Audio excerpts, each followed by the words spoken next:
যেই তবলিগে আলেম নাই ওই তবলিগে আমরা, যেই তবলিগে আলেম ওলামা নাই ওই তবলিগে, যেই খানকায় আলেম ওলামা নাই ওই খানকায় আমরা, যেই রাজনীতিতে আলেম ওলামার সমর্থন নাই ওই রাজনীতিতে আমরা। সরে আওয়াজ করে বলেন না কেন? হাত নামান। ভোটটা হিসাব করে দিলেন, কারে দিবেন? সামনে হিসাবের ভোট আছে, একটা বড় হিসাবের ভোট। সামনের ভোট হবে আপনার সন্তানের ঈমান রক্ষা করার ভোট। সামনের ভোট হবে মুসলমানের মাটিতে কাদিয়ানীকে কাফের ঘোষণা করার ভোট। সামনের ভোট হবে নাস্তিক আর মুরতাদকে এই দেশে মৃত্যুদণ্ডের আইন পাশ করার ভোট। জোরে আওয়াজ করে চিল্লায়, জোরে আওয়াজ করে বলেন। সামনের ভোট হবে ইসলামী মূল্যবোধকে প্রতিষ্ঠা করার। মসজিদ করবা আর মন্দিরে যাইতে কইবা, এই ভোট এটা না। জাতি চিনে কারা রাজাকার, কারা দেশের দুশ্মন, জাতি চিনা ফেলাইয়া দিছে। চোখে দোলা দিয়ে কিছু করেন যেত না, জাতি চিনে খুব ভালো করেছে। সুতরাং এমন কাউকে নেতা হিসেবে দেখতে চাই না যে এদেশের শিক্ষা সিলেবাসের অন্যায়ের কথা বলে না, যে কাদিয়ানী মতবাদের অন্যায়ের কথা বলে না, যে নাস্তিক মুরতাদের ক্ষতি মুসলমানের দেশে কি তা বুঝে না, বলে না। ও তো মুসলিম দেশের লিডার হওয়ার যোগ্যই না। টাকা থাকলেই ভোটে দাঁড়ায় নেতা হওয়া যায় নাকি? নেতা হইতে কোয়ালিটি লাগে, ইমান বোঝা লাগে। মুসলমানের পাস বুঝতে হয়, পাস বুঝতে হয়। যারা পাস না বুঝে রাজনীতি করে তাদের রাতের অন্ধকারে দেশ ছেড়ে পালিয়ে যেতে হয়।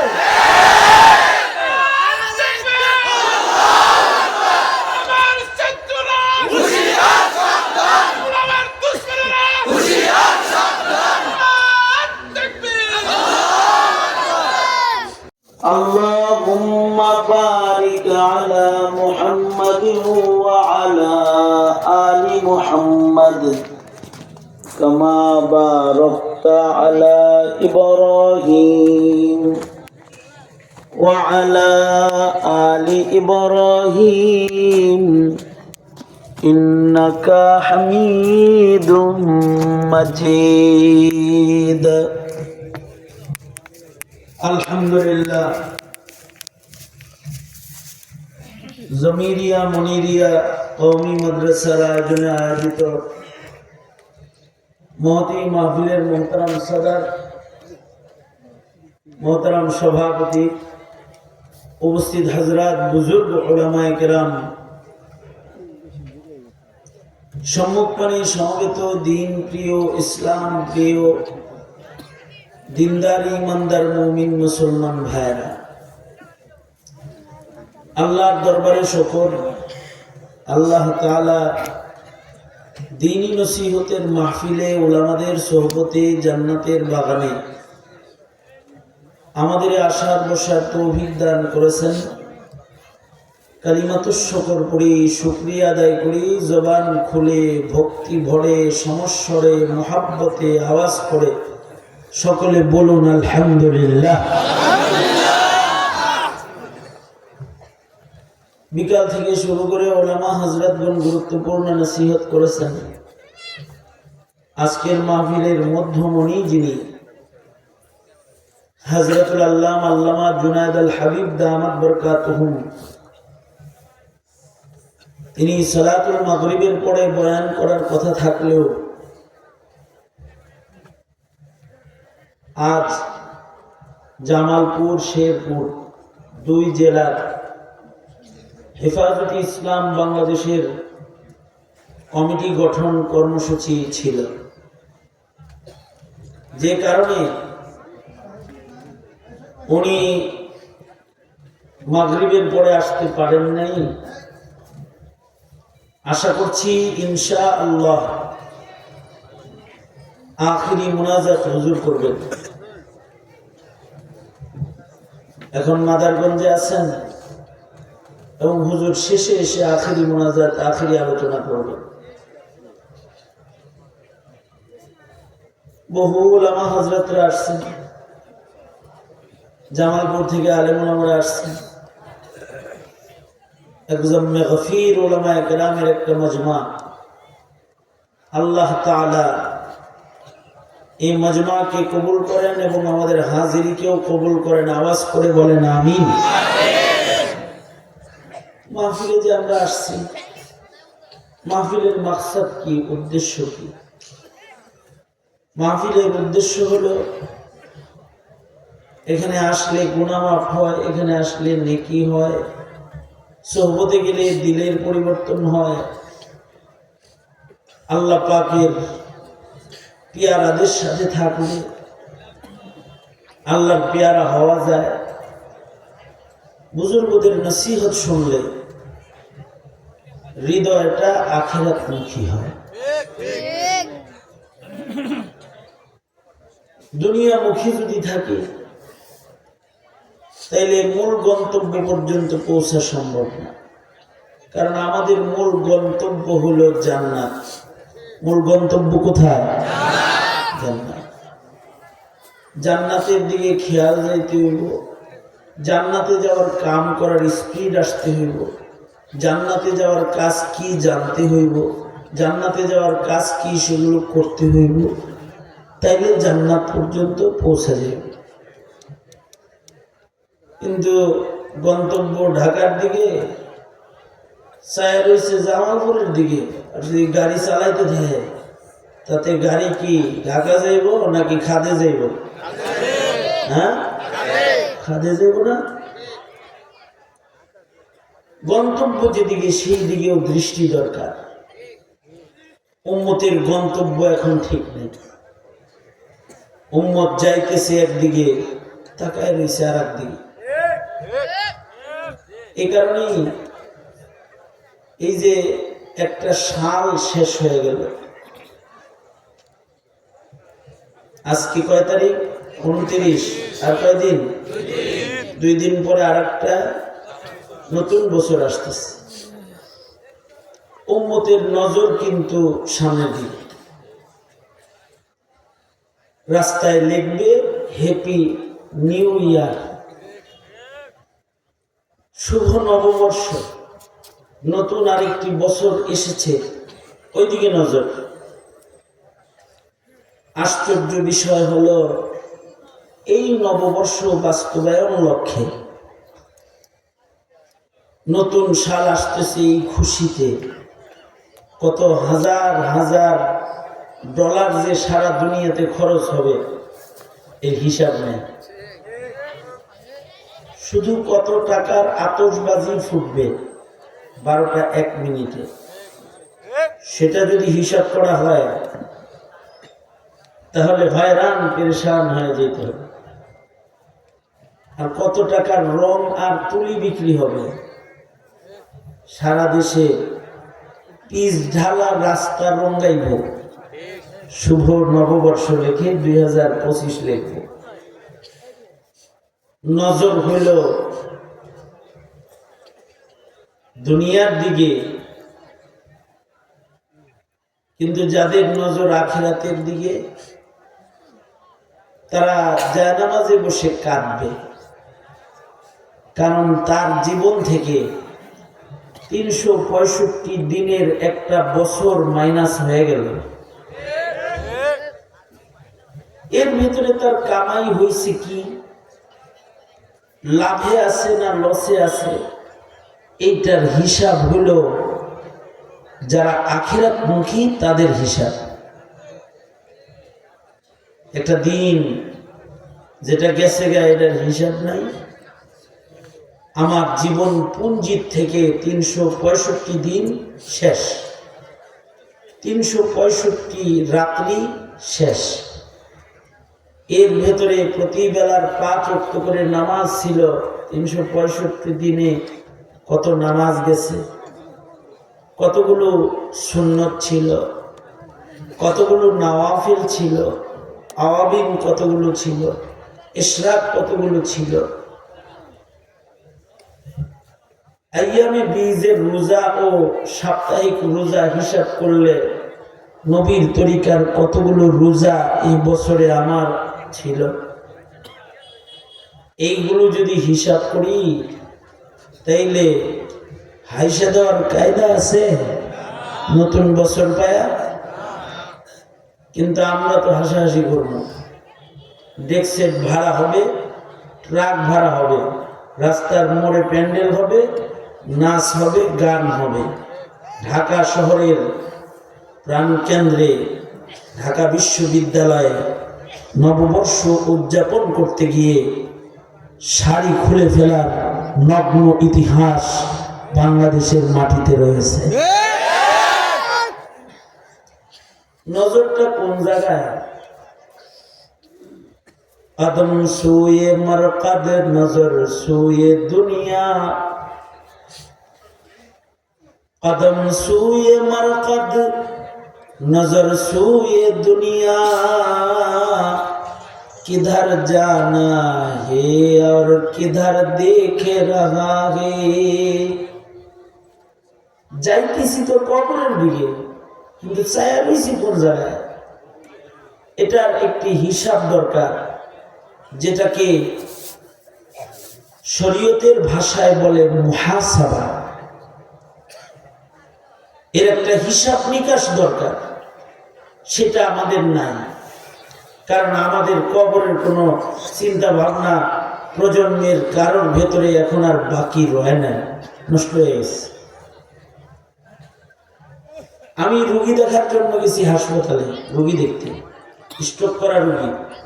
এই দুনো হাত পুতুলের এই এই কথা বস কে দেখে দেবে না, রাস্তায় কথা বলে কে কে ডিউটি করার জন্য সোজা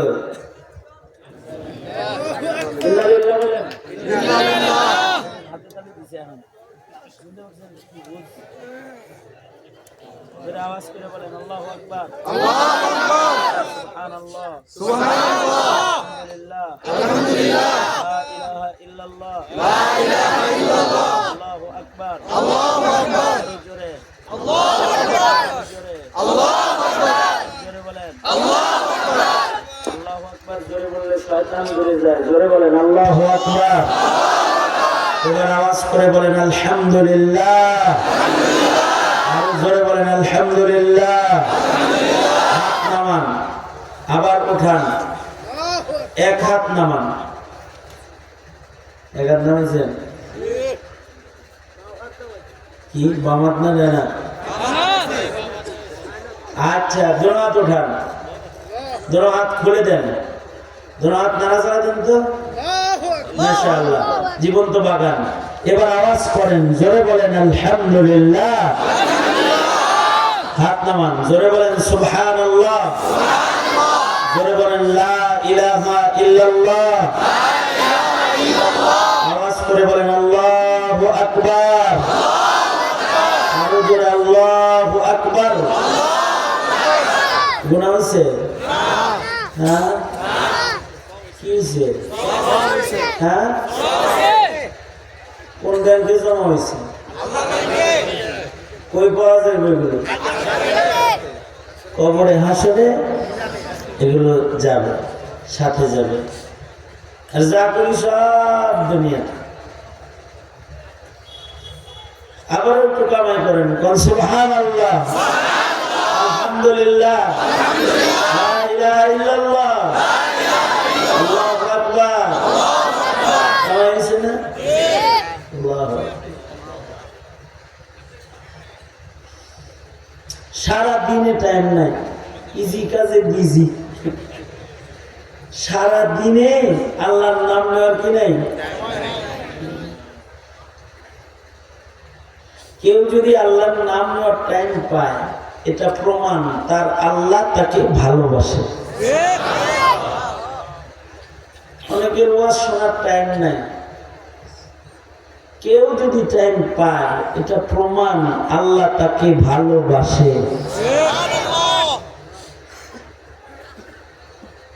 আর অনেকের আছে বুঝি নাই, বুঝেই না, রাজনীতি বুঝে, ব্যবসা বুঝে, কবর বুঝে না, হাসর বুঝে না, মিজান বুঝে না, পরিসরাত বুঝে না, আমলনামা বুঝে না, এমন মুসলমান আছে না নাই? এরা তো 1 নাম্বার মুসলমান, তাই না? হ্যাঁ, হ্যাঁ, এরা হলো সুমারির মুসলমান, আদম সুমারিতে মুসলমান, হাকিকতে মুসলমান। এই বুস্টার নামই মুসলমান। আমি রোগী দেখতে গেছি হাসপাতালে, রোগী স্ট্রোক করছে। আশ্চর্য, আপনি মানে চিত্র দেখিয়া মানুষ তো হাসবো হাসবো, শয়তান হাসবো, এরকম অবস্থা।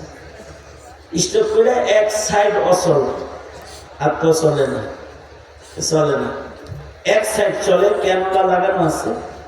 আজব বিষয় হলো এই ক্যানোলা হলো এই হসপিটালে শুয়ে শুয়ে চ্যানেল পাল্টাইতেছে, যে চ্যানেল পাল্টা রিমোট হাতে।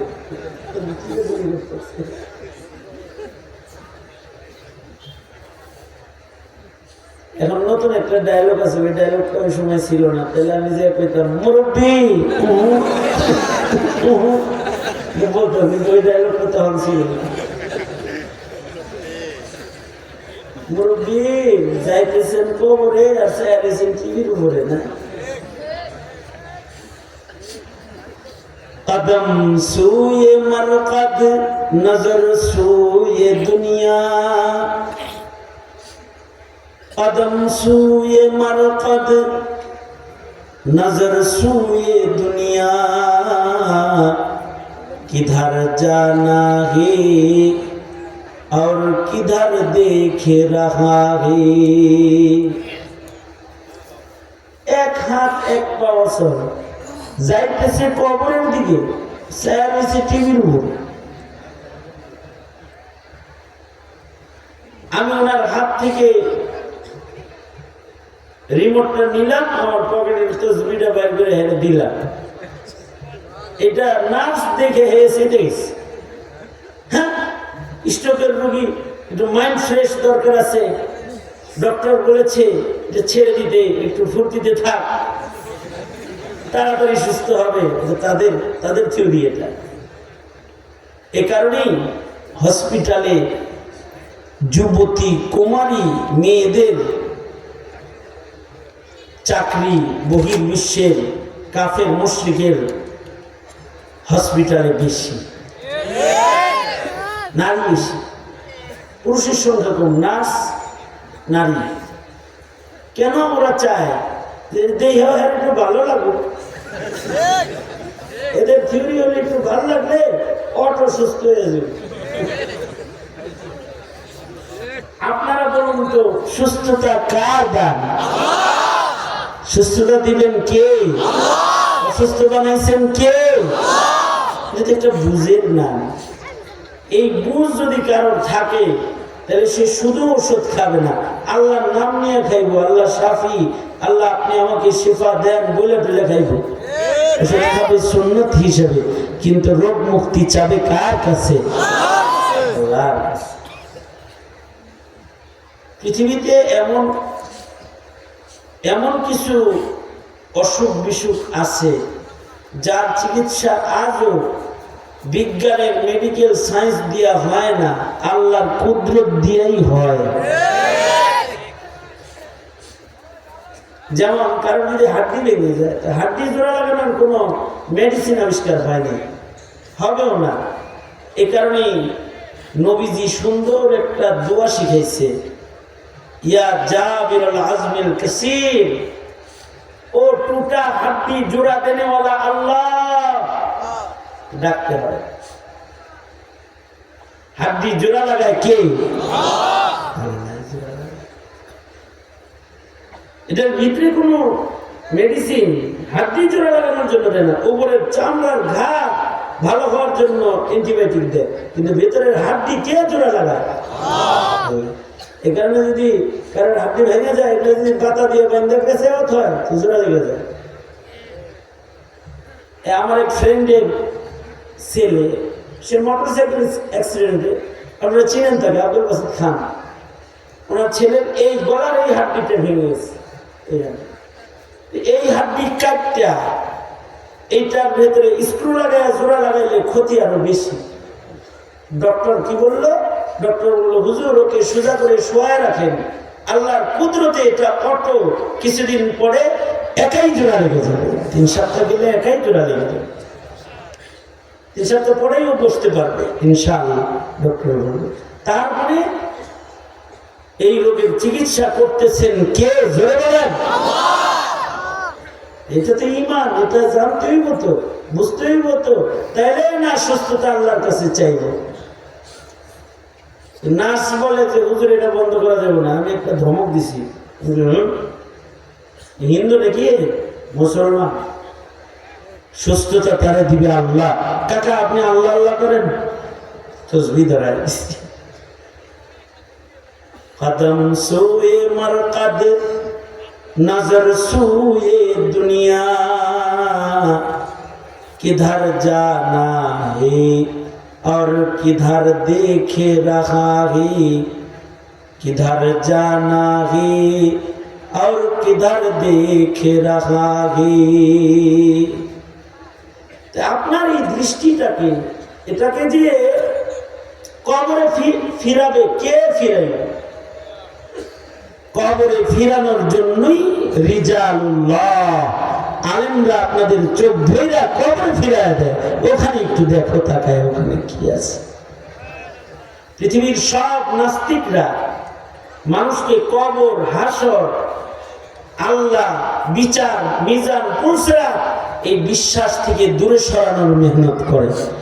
একটি সমাজ উলামায়ে কেরাম মানুষের দৃষ্টিকে কবরে, হাসরে, বিচারের দিকে ফেরানোর মেহনত করে।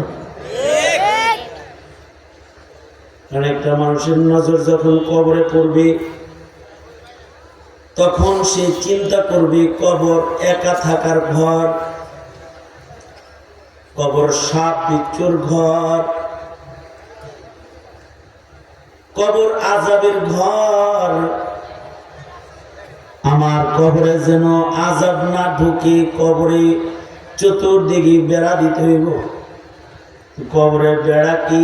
আল্লাহর রাসূল বলেন, যারা নামাজ পড়বে তাদের নামাজ কবরের ডান পাশে তাদের পাহারাদার হয়ে দাঁড়ায় থাকবে, তাদের কবরে আযাব ঢুকতে দিবে না। সুবহানাল্লাহ জোরে বলেন। যারা রোজা রাখবে তাদের রোজা বাম পাশে কবরে পাহারাদার হয়ে দাঁড়ায় থাকবে, কবরে আযাব ঢুকতে দিবে না।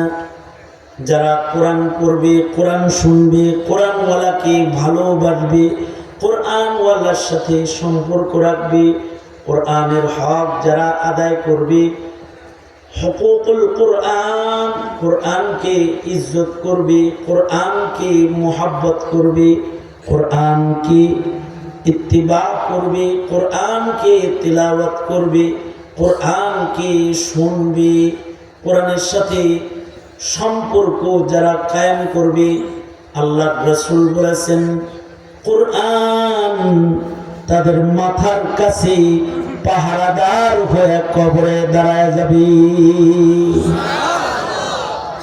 তার কবরে আযাব ঢুকতে দিবে।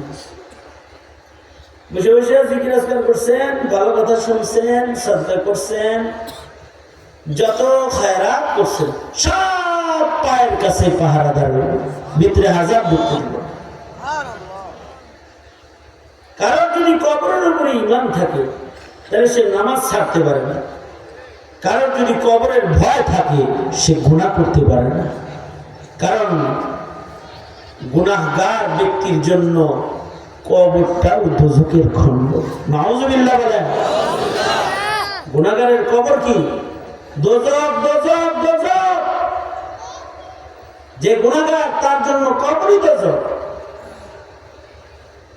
আল্লাহর রাসূল বলেন, ক্বালা রাসূলুল্লাহ সাল্লাল্লাহু আলাইহি ওয়াসাল্লাম, আল কবরু রাওযাতুম মিন রিয়াজিল জান্নাহ আও হুফরাতুম মিন হুফারিন নার।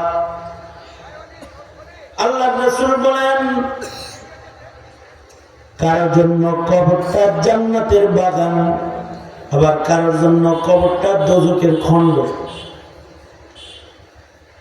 এই কারণে কবর জান্নাত বানানোর জন্য দোয়া করা, আল্লাহকে বলা, আল্লাহ আমি আযাবে কবর থেকে আপনার কাছে পানাহ চাই, আল্লাহ আমি আপনার কাছে সুন্দর একটা কবর চাই। আল্লাহ আপনি আমার কবরটা জান্নাত বানাইবেন। আল্লাহ আমার কবরে আপনি আলো দিবেন। আল্লাহ আমার কবর থেকে জান্নাত পর্যন্ত খিড়কিটা খুলে দিবেন। আল্লাহ আপনি কবরে আমার বন্ধু দিবেন। আল্লাহ কবরে আমাকে ইবাদত করার তৌফিক দান করবেন। এই দোয়াও করছে এক সাহাবী, দোয়া করতে আল্লাহ আল্লাহ আমি যেন কবরে কোরআন পড়তে পারি। দোয়া করতে, কোরআন পড়ে তৃপ্তি মিটে নাই, কবরের ভিতরেও কোরআন পড়তে চায়। সাহাবী মারা গেছে, মারা যাওয়ার কিছুদিন পরে ওনার কবরটা পাহাড়ি ঢলে ভেঙে গেছে। সাহাবী পাশে যায় দাঁড়ায়, জিয়ারতের জন্য দাঁড়াইছে, দেখে সুরং ছিদ্র, ছিদ্র দিয়া নূর ঝলমল আলো দেখা যায়। তাকে দেখে ভিতরে কোরআন পড়ে সাহাবী কবরে। আল্লাহর রাসূল যখন মেরাজে গেছেন, তখন উপর থেকে মুসা নবীর কবর দেখছেন। কবরে মুসা আলাইহিস সালাম দাঁড়ায় নামাজ পড়তেছে। নবীরা কবরে নামাজ পড়ে।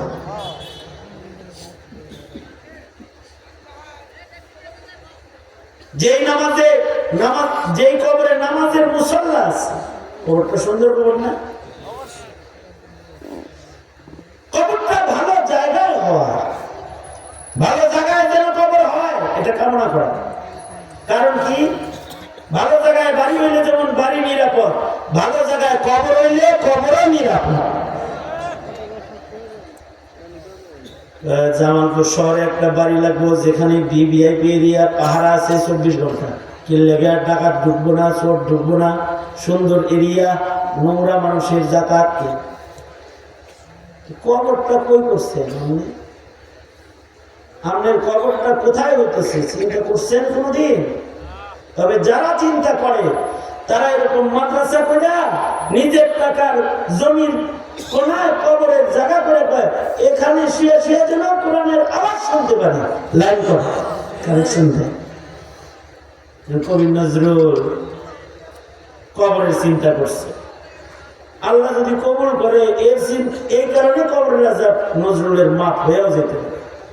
শুধু এই কারণে, মসজিদেরই পাশে আমার, মসজিদেরই পাশে আমার কবর দিও ভাই, যেন গড়ে থেকেও মুয়াজ্জিনের আযান শুনতে পাই।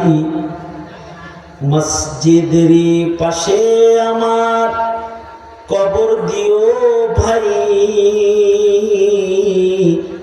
যেন গড়ে থেকেও মুয়াজ্জিনের আযান শুনতে পাই।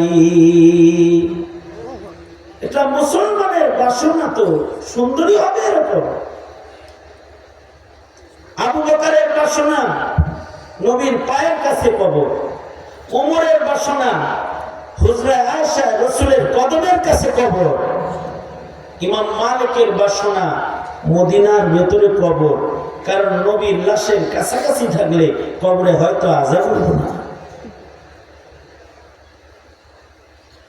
আমাদের দারুল উলুম দেওবন্দের এক আকাবির দোয়া করত, আল্লাহ আমার কবরটা এমন জায়গায় করে দিও যেন আমার কবরের উপর দিয়ে তলবে ইলমরা জুতা পায় দিয়া হাইটা যায়। কত সুন্দর দোয়া। এমনকি নিজের সন্তানদের ডেকে বলছে, এই সন্তানরা, আমি মরে গেলে রাতের অন্ধকারে আমার মরার খবর কল দিবি না, অল্প লোকে জানাজা পড়া আমার লাশটা দেওবন্দ মাদ্রাসায় যাওয়ার পথে মাটির নিচে রেখে দিস। ছাত্ররা আমার কবরের উপর দিয়ে হাইটা যাবে, নবীর নায়েবরা জুতা পায়ে দিয়ে কবরের উপরে হাইটা গেলে হয়তো মহান আল্লাহ আমার কবরে হয়তো আযাব দিবে না।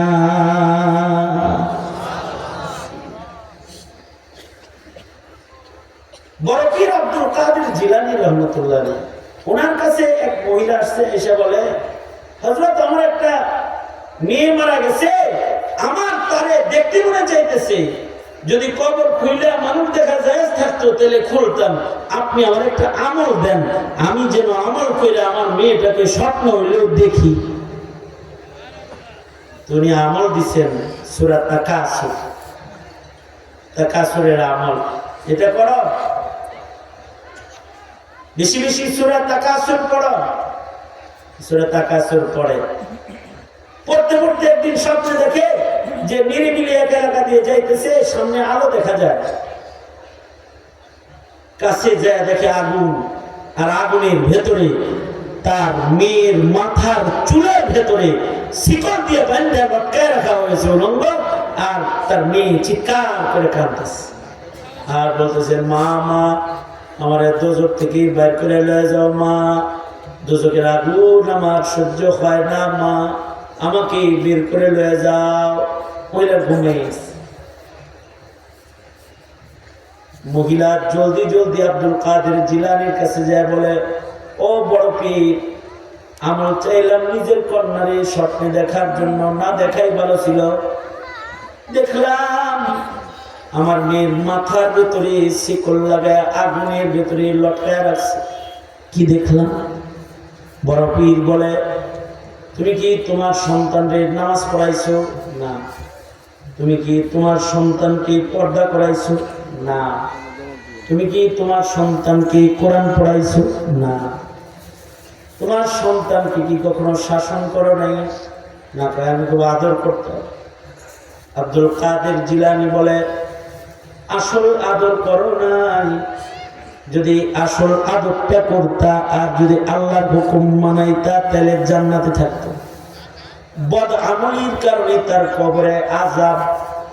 যাও তাড়াতাড়ি আমার সামনে থেকে চলে যাও, নিজে আযাব থেকে বাঁচো ও মা বয়ের সন্তানের জন্য ইসালে সওয়াব করো, চলে যাও। মেয়েটারে দোজকে ফেলছো, নিজে দোজকে যায় না। বড় পীর ধমকি দিয়ে পাঠায় দিচ্ছে। কিন্তু কিছুদিন পরে বড় পীর আব্দুল কাদের জিলানী নিজেই স্বপ্নে দেখেন যে উনি জান্নাতে ঘুরতেছেন। এই জান্নাতে ঘোরার সময় এক যুবতী মেয়ের সাথে দেখা। মেয়েটা এসে সালাম দিয়ে কয়, উস্তাদ জি, বড় পীর, আমি কে? আমার চিনছেন? আমি কেমন চিনি? আমি হলো ওই যে আমার মা আপনার কাছে আমল নিতে আইছিল, আমারে দেখার লেগে সেই মেয়ে। তোমার মা দেখছে তুমি দোজকে আছো, জান্নাতে ঘুরবার লাগছো। মেয়েটা বলে, বড় পীর, মা যখন স্বপ্নে দেখছে তখন আমি দোজকে ছিলাম, কিন্তু আমাদের কবরস্থানের পাশ দিয়া একদিন কিছু তলবে ইলম হাঁটা যেতেছিল, তারা একটু কোরআন তেলাওয়াত করে আমাদের জন্য ইসালে সওয়াব করে দোয়া করলো। ওদের দোয়ার বরকতে শুধু আমার কবর নয়, গুরুস্থানের সবার কবরের আযাব আল্লাহ মাফ করে দিছি। এই কারণেই আমাদের আকাবিররা দোয়া করতো, আল্লাহ আমার কবরটা যেন এমন জায়গায় হয় যেখান দিয়ে তলবে ইলম জুতা পায়ে দিয়া হাইটা যায়, এমন জায়গায় যেন আমার কবর হয়। দোয়া করতো। আপনি আমি দোয়া করি নি, এই দোয়াতে আমরা পারি না, এটা আমাদের মনে আসেই না কখনো।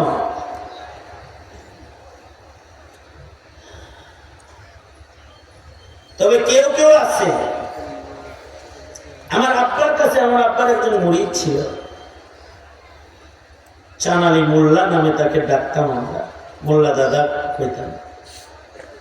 উনি আমার আব্বাকে হাতে ধরে বলছে, হযরত, আমার দিলের খায়েশ, কবরে আমি আপনার লগে থাকতে চাই।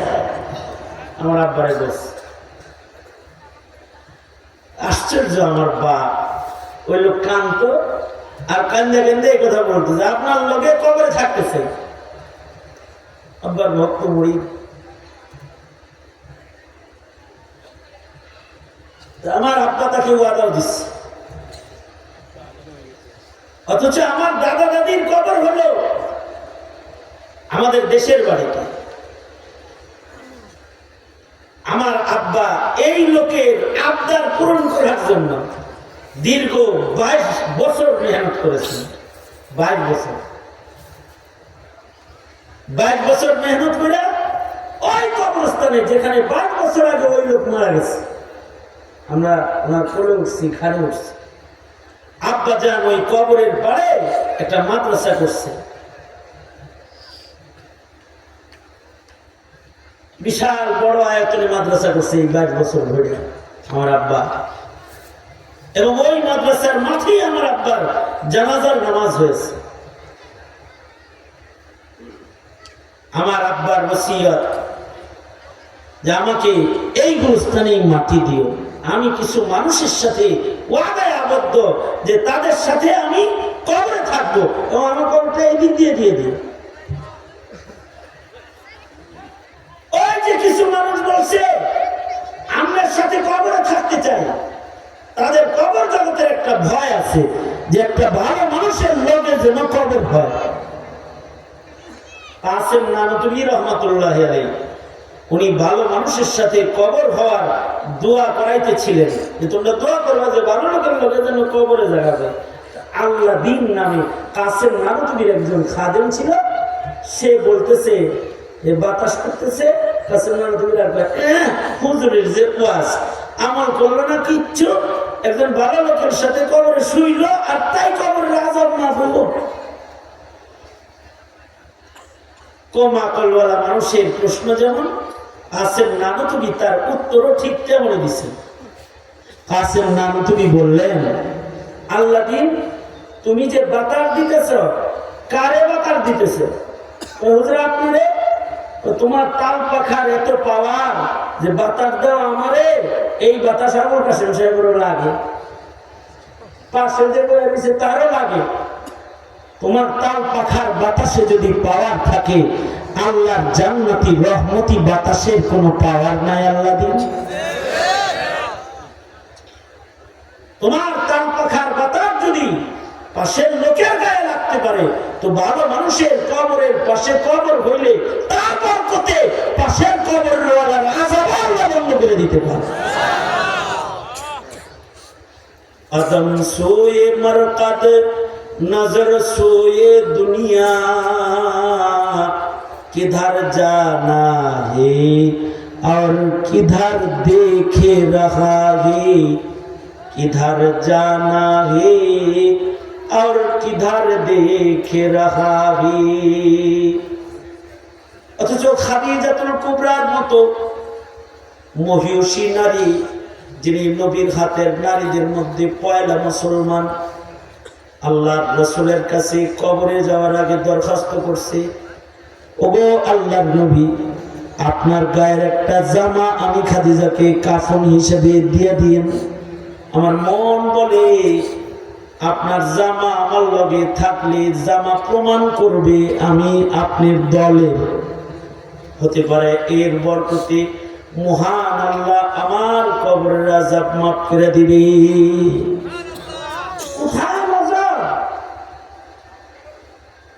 এক সাহাবী আল্লাহর রাসূলকে খুশি করছে, কোনোভাবে খুশি করছে পরে আল্লাহর রাসূল বললেন, তোমার উপরে আমি খুশি হয়ে গেছি, তুমি যা চাইবা তোমাকে তাই দিব। নবীজির হাতে একটা লাঠি আছে, সাহাবী কয় লাঠিটা দেন, নবীজি লাঠি দিয়ে দিছে। আর এক সাহাবীকে আল্লাহর রাসূল বলছেন, আমি তোমার উপরেও খুশি, তুমি যা চাইবা তাই দিব। সাহাবী বলে, রিফাকাতুকা ফিল জান্নাহ, আপনার লগে জান্নাতে থাকতে চাই। দুইজনের চাওয়ার ভিতরে ব্যবধান আছে না? একজনে চাইলো কি আল্লাহ দিলেন, আরেকজনে কয় রিফাকাতুকা ফিল জান্নাহ, আপনার সাথে জান্নাতে থাকতে চাই। সাহাবী তো সাহাবী, দুজনের নজর কবরে হাসরে। আল্লাহর রাসূল একজনের লাঠি দিয়ে দিলেন, আর আরেকজন বললেন তুমি অন্য কিছু চাও, এটা বেশি দামি জিনিসটা আলাইছে। সাহাবী আশ্চর্য, সাহাবী বলে আমার আর কিছু লাগবে না, আমার ওইটাই লাগবে। নবীজি বললেন ঠিক আছে যাও, থাকতে পারবা, কিন্তু একটা শর্ত আছে। শর্ত হইল আলাইকা বিকাসরাতিস সুজুদ, যত বেশি সেজদা দিবা তত বেশি কাছে থাকবা। সুবহানাল্লাহ। সাহাবীরা বুঝতো যে সেজদা বেশি দিলে নবীর লগে জান্নাতে থাকা যাইব। এজন্য কোরআন বলে ফি উজুহিহিম মিন আসারিস সুজুদ, তাদের চেহারার ভিতরে সেজদার দাগ আছে। সাহাবীদের চেহারার ভিতরে কিসের দাগ আছে? সেজদার দাগ আছে। কেন? সাহাবীরা সবাই জানতো সেজদা বেশি হলে নবীর লগে থাকা যায়। আমি একটা মাহফিলে গেছি, এক যুবক আমার কাছে আইছে, আইসা আমার হাতটা নিয়ে কয় হুজুর এই দেখেন এই গুলি কবে 10 বছর আগে সিটা গুলি গেছে, যে গুলি ভিতরে আছে বাইর করতে পারবেন, এনে এনে এনে এনে দেখায় আমার এই যে গুলি, এই যে গুলি, এই যে গুলি। তারপর প্যান্ট উঠে এই যে কোপের দাগ, চাইনিজ কোরালের কোপ, রান্দার কোপ, দাগ দুধ দেখাইতেছে। 10 বছর পরে বাইর হয়েছে। হাসি না গেছে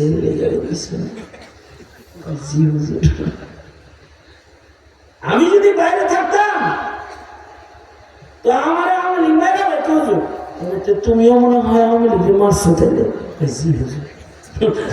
মানে ও যখন ক্ষমতা হয়েছিল তখন আওয়ামী লীগে ধরেছে, আওয়ামী লীগ যখন ক্ষমতা হয়েছে ওরে ধরেছে, ওরে কুবাইছে, গুলি খাইছে, এটা করছে সেটা করছে। এগুলো অনেক কিছু দেখাইলা, তোমার তো অনেক কোরবানি। জি হুজুর। এখন তুমি কি নিয়ত করছো? তুমিও মানুষের কোবাই এরকম দাগ কিছু বানাইয়া দিও। হ্যাঁ, বেচকে দিয়ে কইছি না কি করবো, আমাকে তো মোল্লার কাছে যেহেতু আয়া সব এটা বুদ্ধি দিয়ে দিই। শোনো, রাজনীতি করো কত বছর? এত বছর। এত বছর যাবত তোমার বয়সই হলো এই, আর রাজনীতি করো এই। এর ভিতরে 10 বছর ছিল পালাইয়া, 10 বছর পরে আজকে বোরকা খুইলা বাইরিছ। হ্যাঁ, তোমার মতো অনেকে বোরকা পড়ছে এই জুলুমের আকাম কইরা। এই দীর্ঘদিনের রাজনীতিতে তুমি গণতন্ত্রের দাস হিসাবে অনেক দাগ গায়ে লাগাইছো, গণতন্ত্রের দাসত্বের দাগ।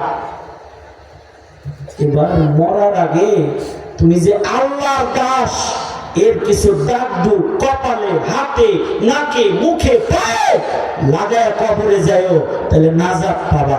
তাছাড়া কবরে গেলে চাইনিজ কোরআনের কুপি নসিবে আছে, ঠিক করে না যা।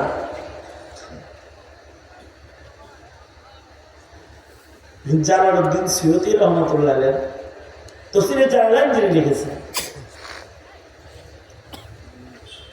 এ কারণে জুলুমে কারোর জুলুম না, মজলুম হওয়া ভালো, জালেম হওয়া ভালো না। মজলুম হওয়া নসিবের ব্যাপার, আর জালেম হইল বদনসিবি।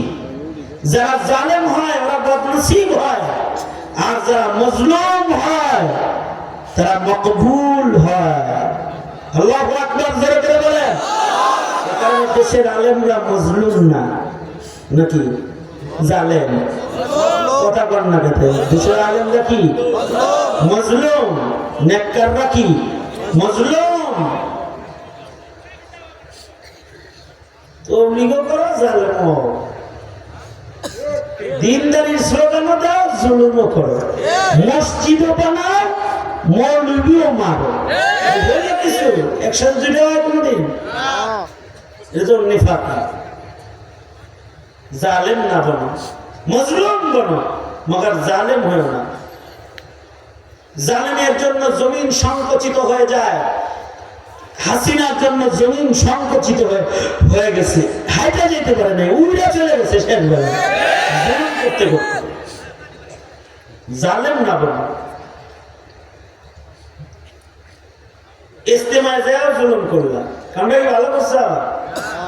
চিন্তা ভাবনা করে দিও, যারা তাঁতি ওয়াজ মাহফিল তাঁতিরা বাহে চিনা যায় না যে কোনটাই তাঁতি, চিনা যায় আসে।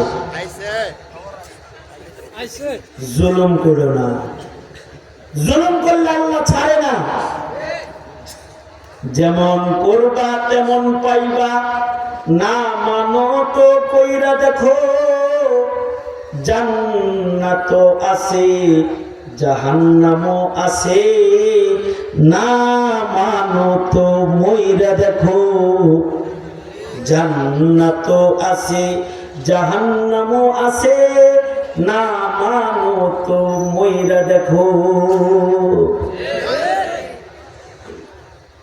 জালালউদ্দিন সুয়ুতী রাহমাতুল্লাহ একটা আশ্চর্য কিতাব আছে, কিতাবের নাম শারহুস সুদূর ফি আহওয়ালিল মাউতা ওয়াল কুবুর। কিতাবের নাম। এই কিতাবে ঘটনা আছে, বাগদাদ থেকে হাজিদের একটা কাফেলা মক্কা যেতেছে। রাস্তায় যায় এক হাজির অসুখ হয়েছে, হাজির মইরাও গেছে, কিন্তু হাজিরা যে দাফন করব কোদাল নাই।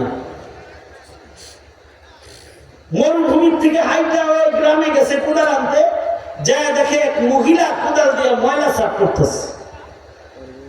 যা কয় বোন কোদালটা দিবা, একটা লাশ দফন করবো।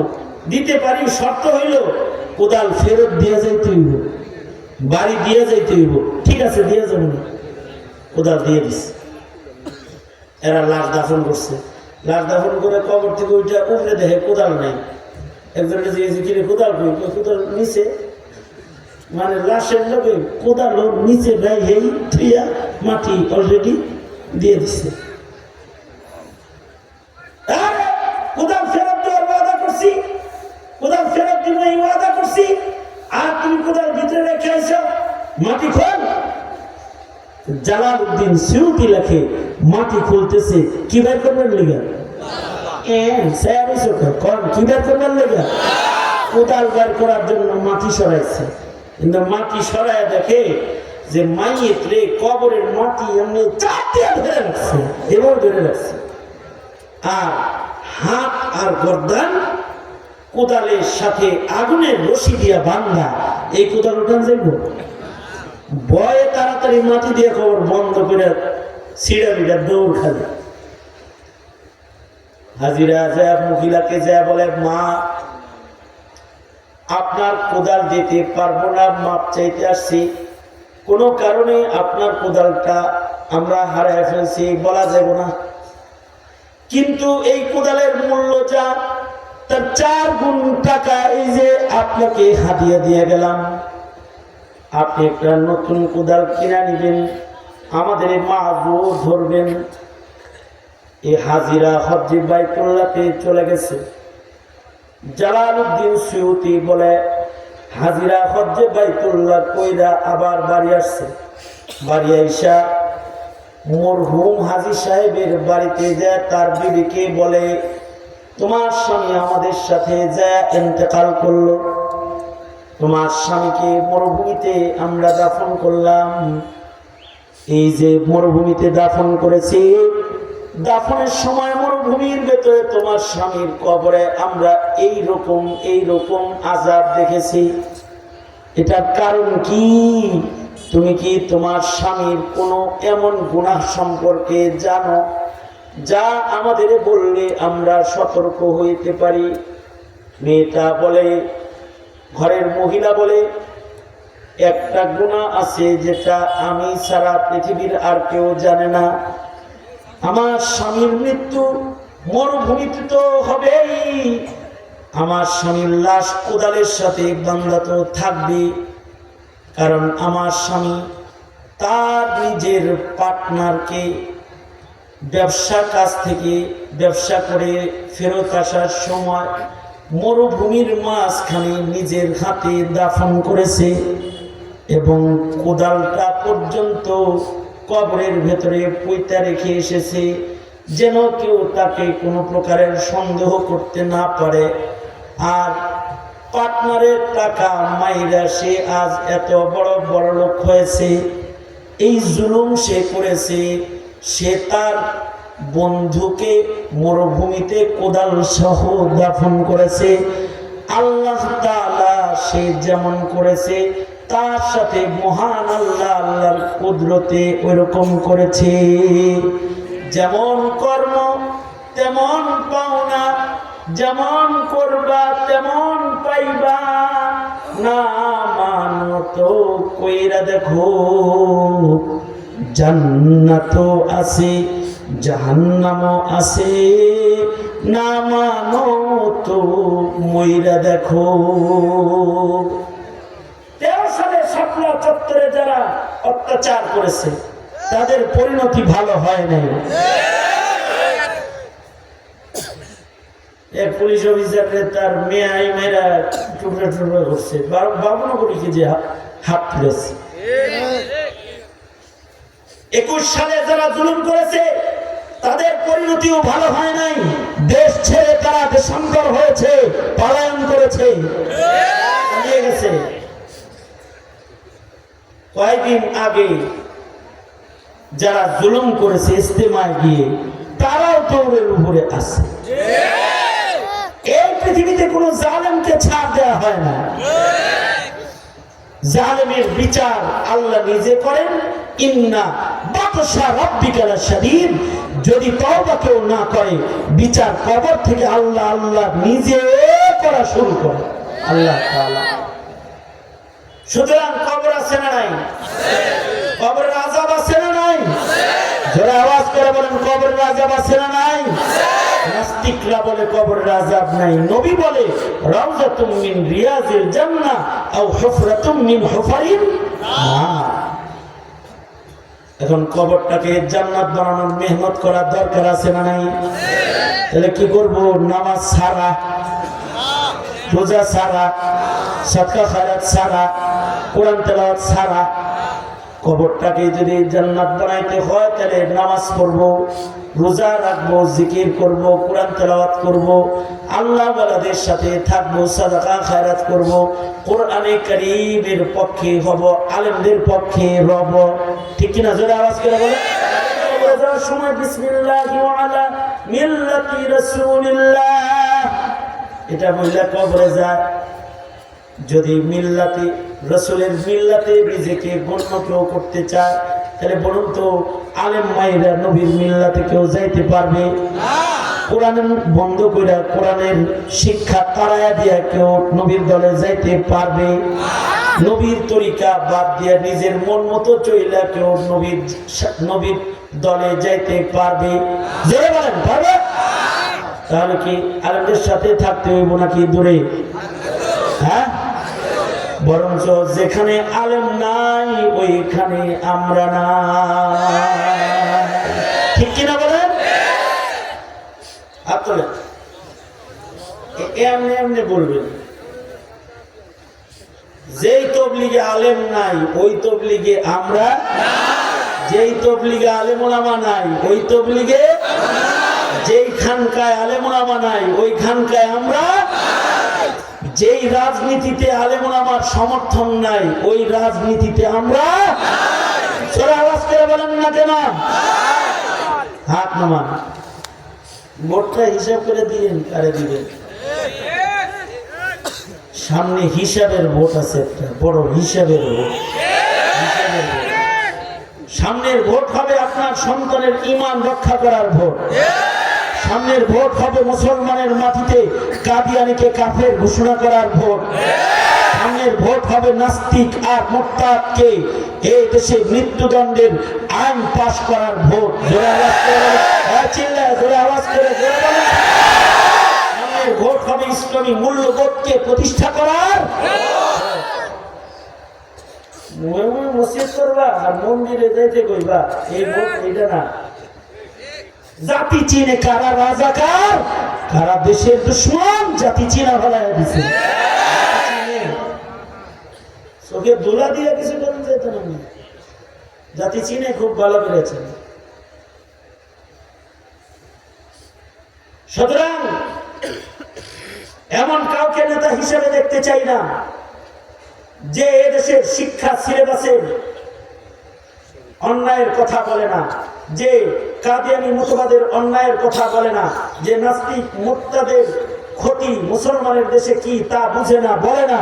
ও তো মুসলিম দেশের লিডার হওয়ার যোগ্যই না। টাকা থাকলেই ভোটে দাঁড়ায় নেতা হওয়া যায় নাকি? নেতা হইতে কোয়ালিটি লাগে, ইমান বোঝা লাগে।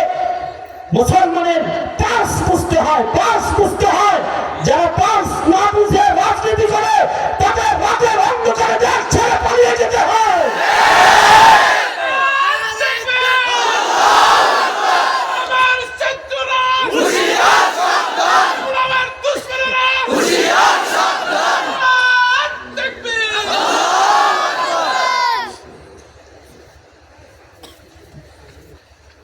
সুতরাং আলেমুলামা যেখানে আলেমুলামা যেখানে মনে থাকবে যে কথাগুলো কবর রোয়াজ করছি, কবর রোয়াজ রাজনীতি বুঝি না। আমার মামলা কি জানো? আমার মামলা হলো আমি বাইতুল মুকাররমে ককটেল মেরে পালিয়ে গিয়েছি।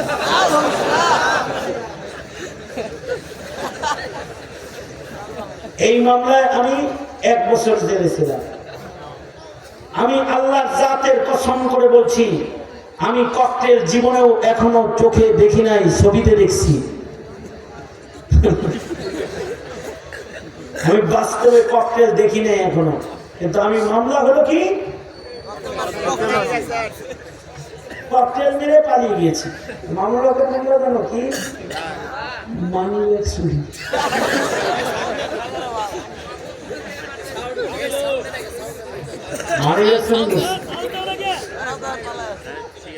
এই তো তোমাদের বাংলাদেশের রাজনীতি। আমি আমার বাবারে বললাম, জেল থেকে বের হয়ে, আমার আব্বাজান কবরে আছেন, জেল থেকে বের হয়ে আমি আব্বাকে বললাম, আব্বা 1টা বছর আপনাদের সাথে যোগাযোগ নাই। আমি মনে মনে ভাবছি আব্বাকে পামো কিনা, মারে পামো কিনা, জানি না কে মারা গেছে। এসে দেখি অনেক আপনজন নাই, তারা মারা গেছে। আমার অভিভাবকদের ভেতরে আমার উস্তাদ এবং অভিভাবক, আমার আপন বড় ফুফা, তিনি ইন্তেকাল করছে, তার জানাজা আমি পাইনি। এরকম অনেক লোক মারা গেছে। আল্লামা জুনায়েদ বাবনগরী সাহেব, যার দোয়ায় আমরা এ পর্যন্ত, তিনি চলে গেছেন। আমরা তখন থেকে আব্বারে বললাম, আব্বা ককটেল তো দেই নেই, মারলাম কবে? এই মামলায় 1 বছর জেল। আমার আব্বার একটা কথা আমার জন্য সারা জিন্দেগির শান্তন। আমার আব্বা আমাকে বলেছে, তুমি ককটেল মারো নাই, কিন্তু তোমার কথা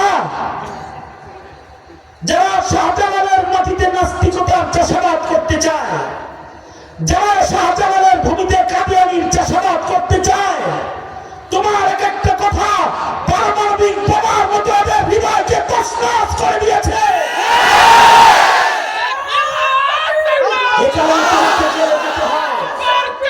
যদিও তুমি কবর ওয়াজ করো, হাসরের ওয়াজ করো, কথা তো কবরে আর হাসরে।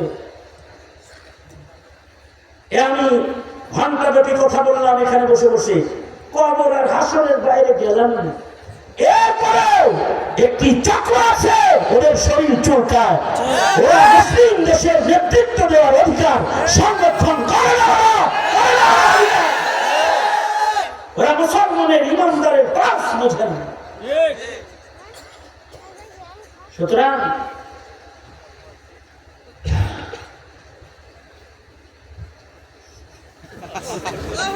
যেই তবলিগে আলেম ওলামা নাই, ওই তবলিগে আমরা নাই। যেই খানকায় আলেম ওলামা নাই, সেই খানকায় যেই রাজনীতি দিয়ে আলেমের সমর্থন নাই। মনে থাকে যেন, থাকবে তো মনে, ইনশাআল্লাহ থাকবে তো ইনশাআল্লাহ।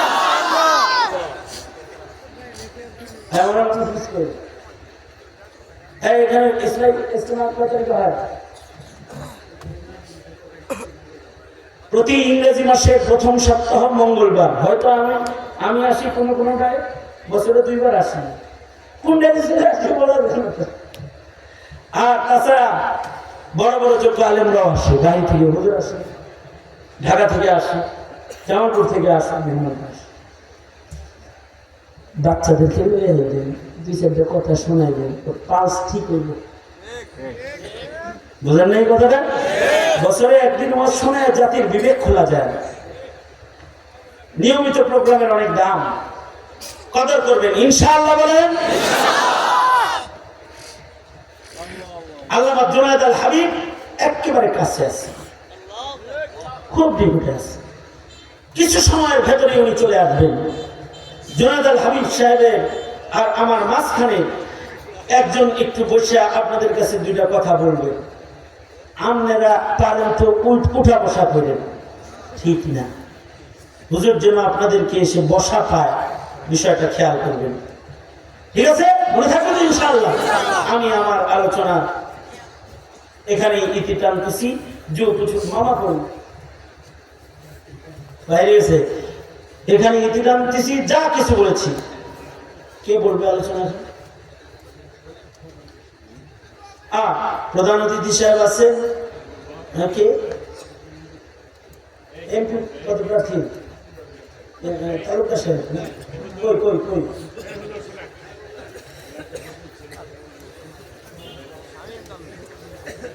হ্যাঁ, শোনেন শোনেন, এই ফরিদুল কবির তালুকদার শামীম ভাই, আমি যেরকম মজলুম উনি একটা মজলুম।